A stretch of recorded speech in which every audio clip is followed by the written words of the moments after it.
What is up, my viewers? This is Hickman, and you are probably wondering what's been going on for a while. Like, where have I been? What's going on with the unboxing thing? Well, I'll do that in a future video. But for now, this is going to be kind of special series. Unfortunately, there's been people who've already done this. This is going to be called No Sleep. So what No Sleep is pretty much stories on Reddit posted by other people who have had creepy experiences or is just making up a really creepy story and they are really good at it. So that's what we're going to do. So let's hop into this. Like I said, this is not a original thing. Other people have done this, and I've seen people do this, and it kind of got me to the point where I wanted to do this myself. So, as you can see, I'm completely in the dark. The only light that is showing is from my computer monitor, but I'm completely in the dark. It's not like midnight or anything, but it is 11 o'clock p.m. So it's kind of close to midnight. Um, so let's go ahead and get to this. So I'm already on the page right now. Already have things to look at.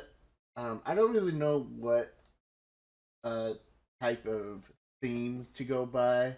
I've seen a YouTuber recent video looking up Disneyland stuff. So I don't know. So let's get on into the video. Okay, so here we are with our first story. This is about Burger King. Burger King employee stories. So let's go ahead and get right down into the story. I'm sorry if it's hard to understand what I say because my speech problem, but for those of you who can understand me clearly, then thank you. Okay, so being 16 and broke is pretty common, even though I had a job 2 months prior to my current one. I had work at a Panera Bread about a year ago, yet I quit due to uh, managerial reason. Summer was rolling by and I did not have a job.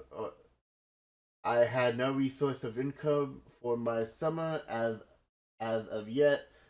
That was until I thought of Burger King. As I thought more about it, I thought of the convenience of it. The, the location was close enough for biking distance, yet not close enough for walking distance. I was close. It was closer to my house than my last job.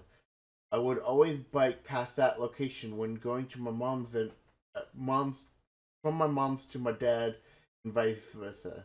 I'm gonna stop right there.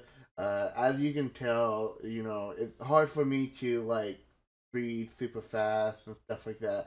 I do have trouble um, pronouncing things, so if I don't know the word, I mean, just go along with it.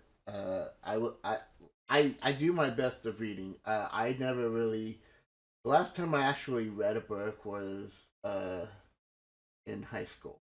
So I'm sorry for disturbing or for interrupting. I will get back into the thing.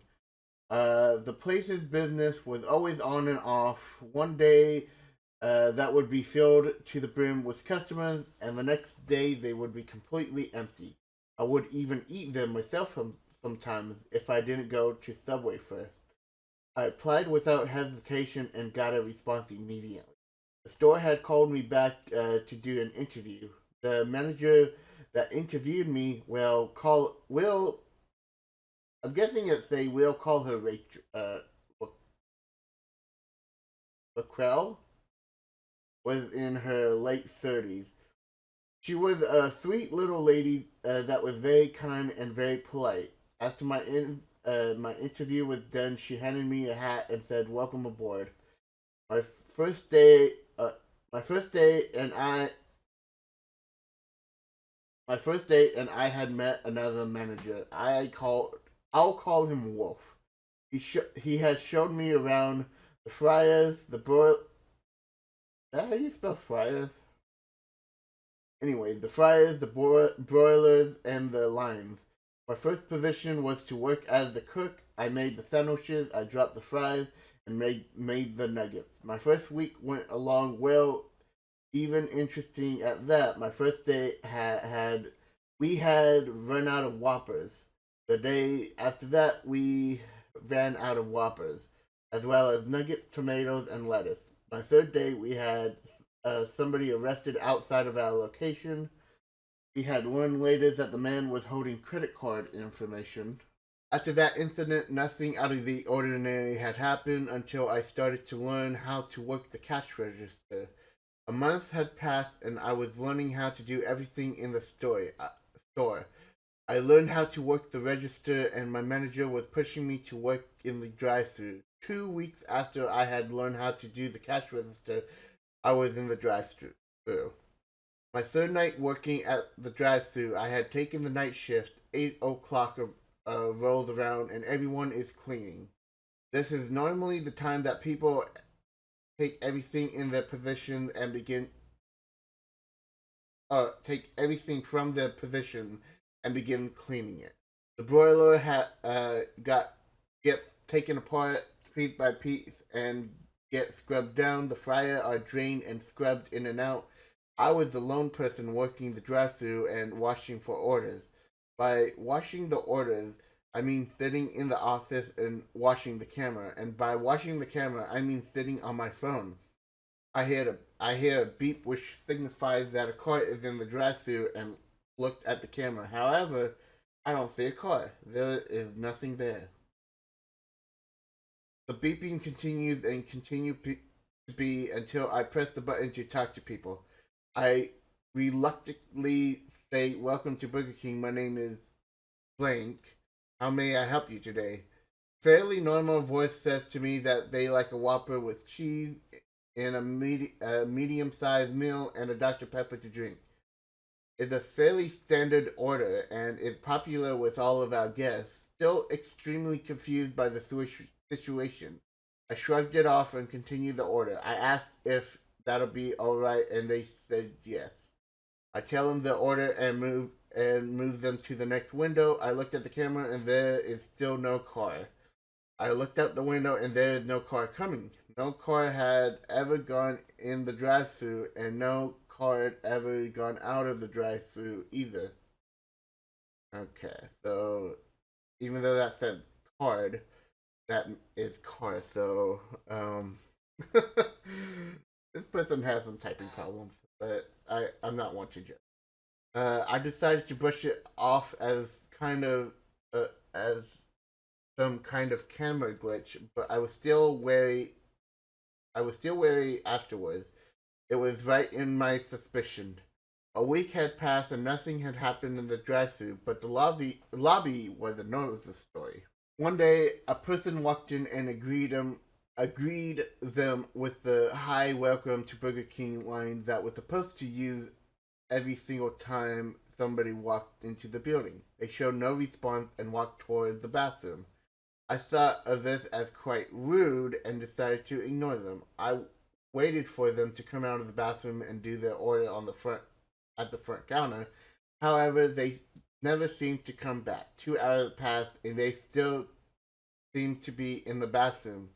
We had checked multiple times and got no response. After my shift was over, my manager and I had run over the security footage. The person had walked in at exactly 7:37 p.m. I remembered this because I had looked at the clock immediately after they walked in to see how long I had until I could go. My manager, he even gone 5 minutes back to see if my time frame was wrong. However, the camera had never picked up anyone walking into the building at that time. The same thing began to happen more frequently with people walking in a screening them and walking straight to the bathroom, but they never come out of the bathroom. One day I decided to stay in the office and not greet them.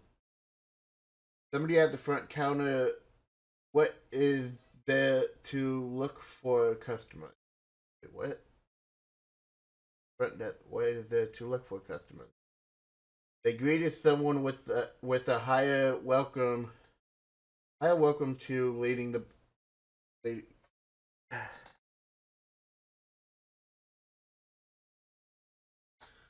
they greeted someone with a higher welcome to Burger King greeting, and I looked at the camera. However, I saw no one enter. I checked the camera inside the hall leading to the bathroom, yet nobody had walked down there, and that camera did not pick up the trays of the door opening from that angle either. We had reported things to cooperate and asked about the location of the restaurant prior to the building of this restaurant. Uh, corporate, corporate, corporate said that they were not allowed to hand out information like that, so I was left at a blank. I did some personal research and they found the area my location was at, what was infamous for being very brutal for car crashes. Most crashes that occurred in the area did not survive. Eventually, more car incidents started to happen. Cars would not be there, but there would still be beeping. I'm not sure if there is a after effect of all the beeping. Somehow, I still hear the beeping even after I leave work. I lie in bed. I lie in bed at night, sometimes staring at the ceiling for half hour, just listening to the beeping. But that's not the worst part. 3 months ago, a kid came in to the front lobby. The child was accompanied by no parents, guardian, or whatever. He asked me where his mother and father were, and I did not know. I told him to sit down in the lobby, and I asked my manager to call the police to see if we could find the child's parents. They answered and asked to give a description of the child. We looked to the lobby and didn't find the kid. We ended the call and looked if the kid went to the bathroom, but both doors were unlocked and empty. We looked outside, yet there was no traces of him. I swear that I saw him in my dream 2 weeks after the event occurred, accompanied by an ever haunting beeping that still happens to this day. Wow. That is a really messed up story. Not messed up, but freaky story. First, like, okay. So, if I were to get a job anywhere, my advice is to make sure you look up the history of that location before you apply there, or do interview there, because that's creepy. I mean, honestly, if it's me, I love ghosts. I love the paranormal. So the fact that this, like, a Burger King like that, I would totally go for it. But for people out there who is afraid of ghosts, the afraid of the unknown. I mean, try and do your research before you do something like this. So that is the first story. I gotta say that's a good start. So let's go ahead and find another one. Okay, I found another one, and this one says, "When the circus came to town." Okay, so I'm okay with clowns and stuff like that, but when it has to do with haunted, like paranormal and stuff like that, and there's clowns involved, that's a heck no for me. I mean, clowns, from a normal circus is fine, but when you find out that those clowns may not be the clowns you think of, it's like goodbye. Anyways, let's get down to this story. I've always loved this time of year. My parents could never afford to take us to theme parks. So the best roller coaster I have ever went on was the Bone Shaker that was the pride of the traveling circus. My dad was always nervous when I rode it. I didn't understand at the time, but I do now. The whole thing was put in a day, and a few days later, the dismantled and shipped was dismantled and shipped to the next town. I swear he was more nervous watching me when I was riding it. In the summer of 1986, which was before I was born, I want to say, yeah, 5 years before I was born, circus came to town and remembered crying when my beloved Bone Shaker was missing. That would make me cry if my favorite roller coaster was, although I don't have a favorite roller coaster. That year, were that year there were no rides at all. I was devastated. I was confused with the smile that grew on my dad's face when he confirmed it wasn't there. I thought he was laughing at me. Is it not there? My friend Stuart said. He was as upset as me, but he didn't let my dad see it on his face. Dad knelt down next to me, kneeled down next to me, or whatever. Why don't we go watch the magician instead? I like magic, Stuart said, just happy to be there. I sulked. It wasn't my dad's fault, but I'd been looking forward to it for weeks, and it wasn't there. It wouldn't be for a long time. We sat in the overly hot big top. The wobbly wooden chair swayed underneath me as I fidgeted, waiting for the show to start. A clown made his way onto the stage. He pulled handkerchiefs out of his sleeves by the dozen. The younger children giggled, although I put my head on the empty seat in front of me and sighed. All I could think about was soaring through the air on the mini roller coaster.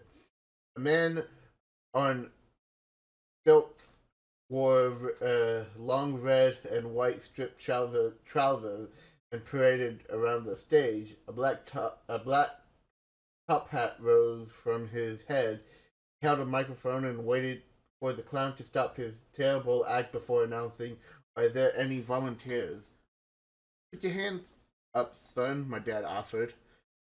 I shook my head, still upset we had to see this child act.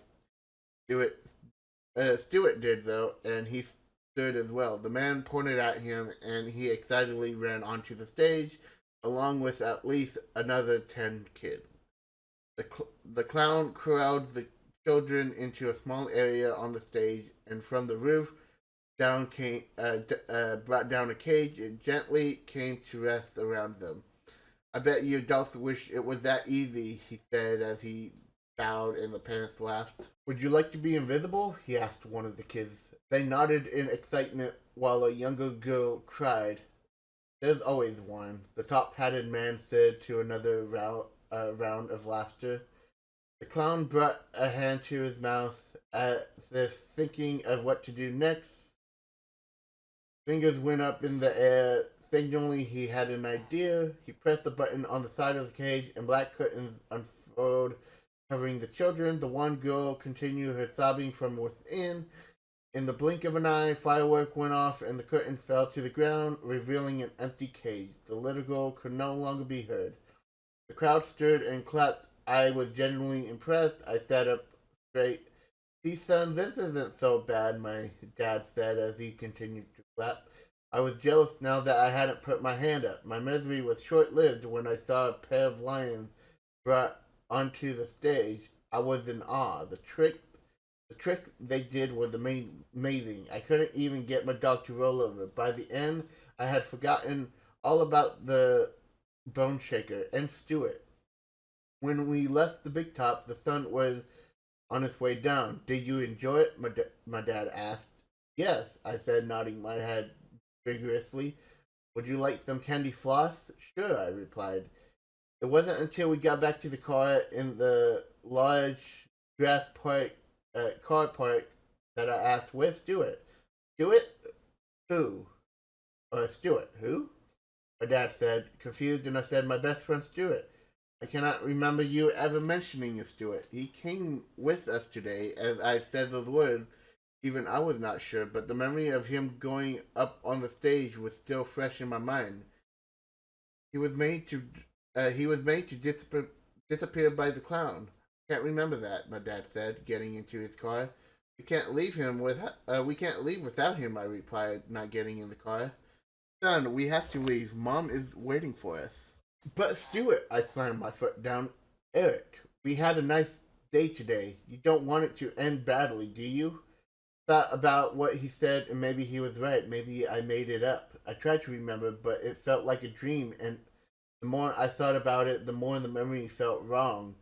Reluctantly, I got in the car. Mom greeted Mom greeted us back at the house. "Did you enjoy it?" she asked. "The bone shaker wasn't there," I said with a pout. "You enjoyed the lions, though, did you?" he said. "Didn't you?" he said. I nodded. You got to see the lions? Wow, that must have been fun." "Yeah, Stuart didn't come home with us, though. They made him disappear." My mother took a step back. "Who's Stuart?" She asked my dad. He shrugged his shoulders. "Beats me. I left the door open when I went to bed, expecting the phone to ring, as it always did when a friend stayed over. The other parents checked on them before bed, though it never happened. In class, the seat next to me was empty, and I wondered if everything I thought had happened in it. As the lesson ended, I waited behind for everyone to leave. "Eric, it's lunchtime. You can go," the teacher said, looking up at from her desk. "Where's Stuart today?" I asked. A confused look gathered on her face. "We don't have a Stuart in her class. I didn't speak about him after that day. Something lingered, though, but I put it down in my imagination. Put it down to my imagination. I haven't thought about that time in my life, about 32 years. Wow, it's been that long." "The circus came to town this week. My daughter begged me to take her. Something wanted me to tell her no," she said. All her friends were going, and she pleaded in that way that only kids can. I relented. It was when we paid the entry fee and walked past the rigged games and fruit stalls and saw the bone shaker that those memories from years ago flooded back. Say, Jessica, would you like to go on the roller coaster?" "No, thanks," she said, and I was mildly relieved. That thing must have been over 40 years old now, and it shook and creaked as the small four-seater train railed along. "I'd like to see the magician." "Sure, honey," I said, and we queued the entry. $5.50, a man said to me. Honestly, I'm not really good with like currency, so I don't really know what that is. I want to say it's pesos, but I don't know. I don't know. So I'm sorry for people out there who's watching and like, "You don't know what it is, you idiot." Anyways, I took out my wallet and gave him the exact change. "Good man," he said as our gazes met. "Eric?" he asked. "Yes," I said, confused. "Let's do it. You have to help me." I feigned a smile and anciently rose to my stomach. "Daddy, Sarah and I want to go in." "Save me a seat. I'll be there in a minute." He pulled me to one side. "Don't you remember me?" I shook my head. The memories from my childhood flooded back, and I didn't remember him.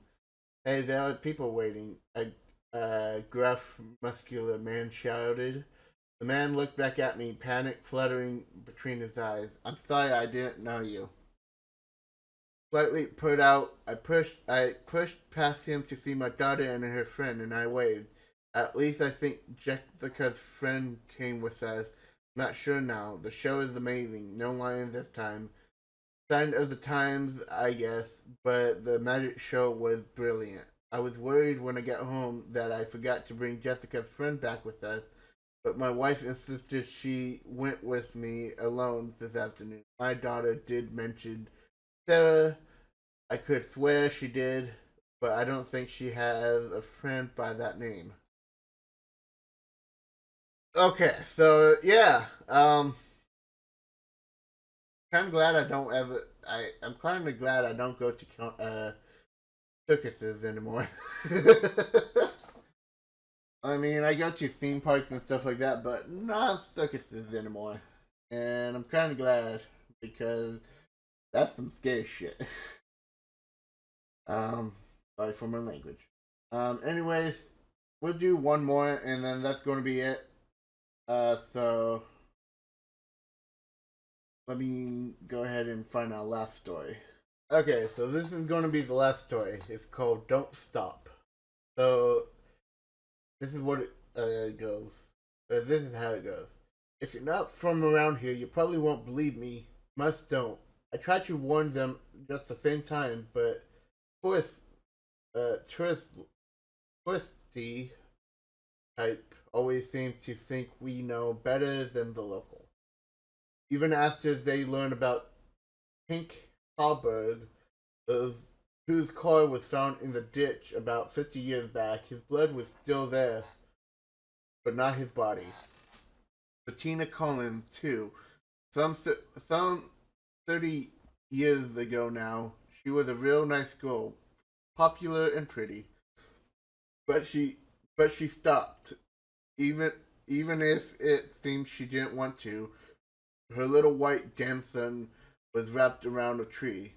What was left of Bettina was hanging halfway out of the driver's side window. More more recently, Mazi Yoon was seen driving towards Banyan Road. No one heard from her since. My best guess is that she stopped. But you don't stop in Banyan Road. You see, it's nice to look at what, you know, you see, it's nice to look at what with all the tall trees and the winding, curved branches arching over a mile of road that leads out to the pond. But there's something out there, something evil. While it's not an everyday occurrence, and pass pass through without any trouble, I think about parents around these parts give their kids the same talk when they get their license.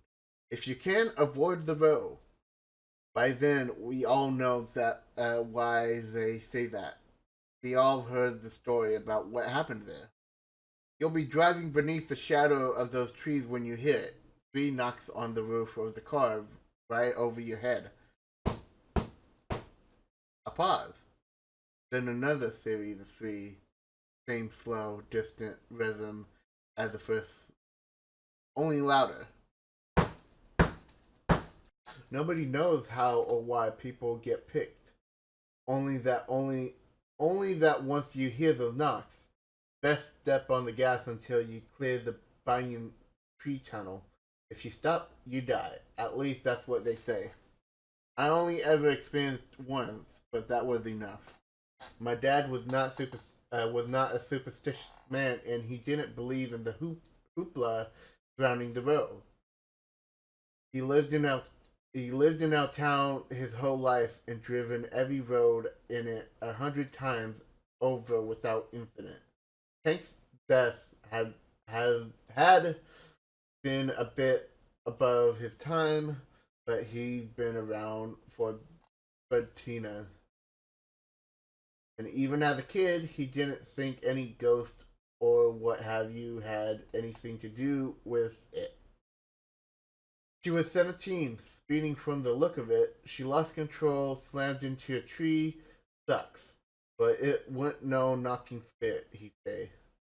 But Jimmy said he was driving the road with his mom and they both heard it, I argued. Jimmy and his mom are dim as a couple of blown out bulbs. Dad wasn't entirely wrong about poor Jer and his mother, but I wasn't so sure about Banyan Road. Going down it was unavoidable with a dad like mine, though. And after so many years of crossing peacefully beneath its tangled green canopy, I joined him in scoffing at others who claimed to have experienced anything. When it came time for me to start driving on my own, I didn't get that lecture so many others got. All my dad said when he handed the keys to the pickup over was, "You crash it, I'll kill you."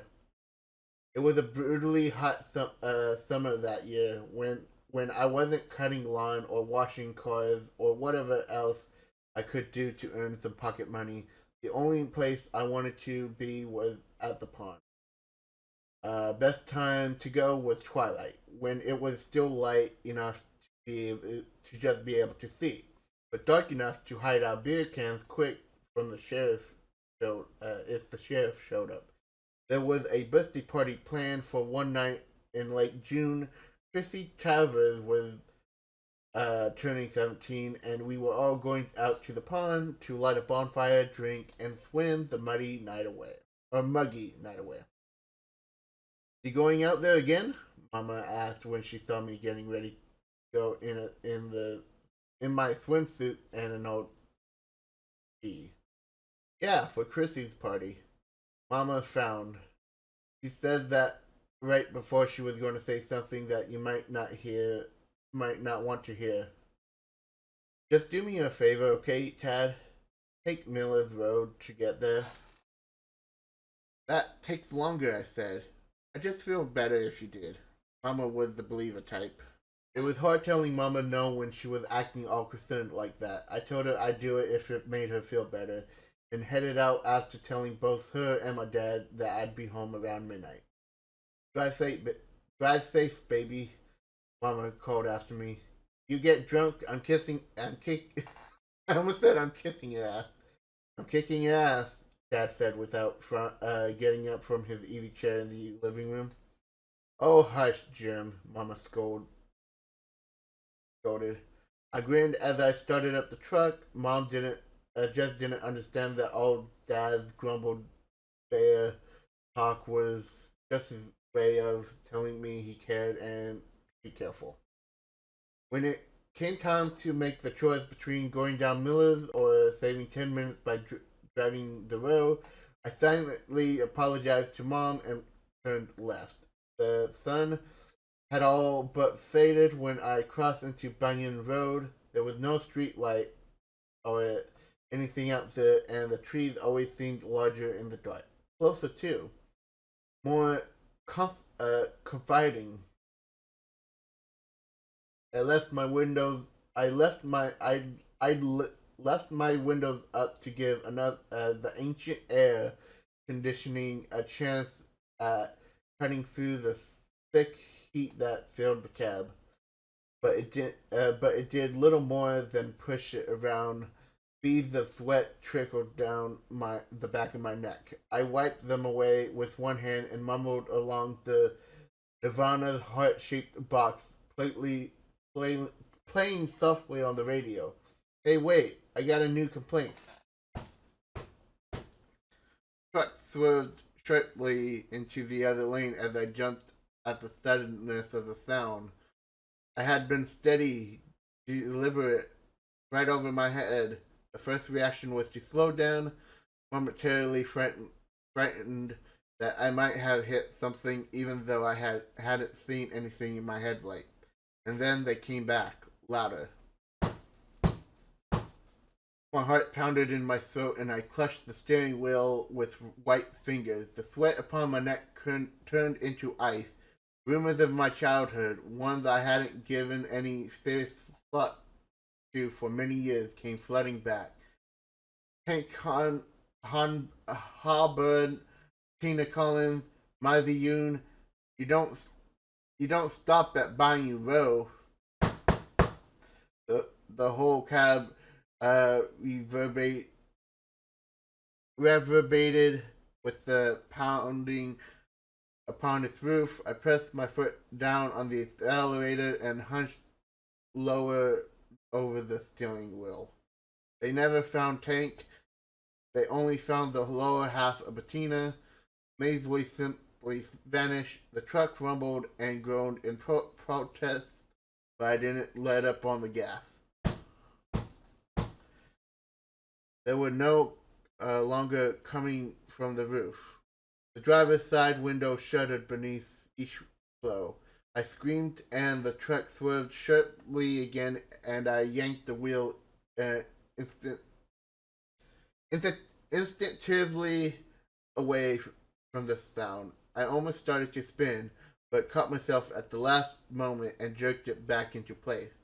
From the other side of all the too thin window pane, I heard deep, gurgling breathing. I looked. I didn't want to, but I couldn't stop myself. There was only inky blackness and that wet, bubbly breathing. The window shattered. Glass sprayed inward. A sharp pain like fire exploding in one eye, and I squeezed it shut with a yelp. Half blind, terrified, I leaned away from the gaping hole and stomped on the gas. The breathing was closer now, right beside my ear, and the wheel was yanked hard to one side. I desperately fought to regain control of it. My gut screamed at me to slow down, to stop, to try and clear my vision, but I fought against it and continued to veer widely ahead. Don't stop in Banyan Row. Another hard pull at the wheel. This time the truck was sent careening into a circle. I didn't realize I'd taken my foot off the gas. I clung to the wheel because the wind screamed through the open window. While I screamed, while the bubbling breathing continued in my ear. And then the truck came to a screeching sideway halt. The night was still and hot and silent except for my panting. I huddled low, half draped across the bench seat, and I waited, too frozen with fear to do anything else. Tears spilled freely down my face, when nothing disturbed that quiet. I sat up just enough to look over the dashboard with my one good eye. Sorry guys, I felt like I had to do it. So put down in the comment if I got you there. If not, then good job. Anyways, the truck had stopped just barely beyond the last twisted trunk of the banyan trees. I had made it out of the row, and I've never been back in since. If you're smart, you'll be like me and take the longer, safer route. If you're not, and you gotta see it for yourself, fair enough. But don't say you haven't been warned. Just make sure no matter what happens, don't stop in Banyan Row. So, luckily, I've never heard of a street named Banyan Row. So, I'm glad I'm not gonna, and I don't drive either, so that's another plus for me. So anyways, guys, that's going to be it. If you enjoyed this and want to see more, comment down below. Hopefully we can get to like 40 likes. That's going to be a goal. And yeah, I guess I will see you guys next time. Have a good evening.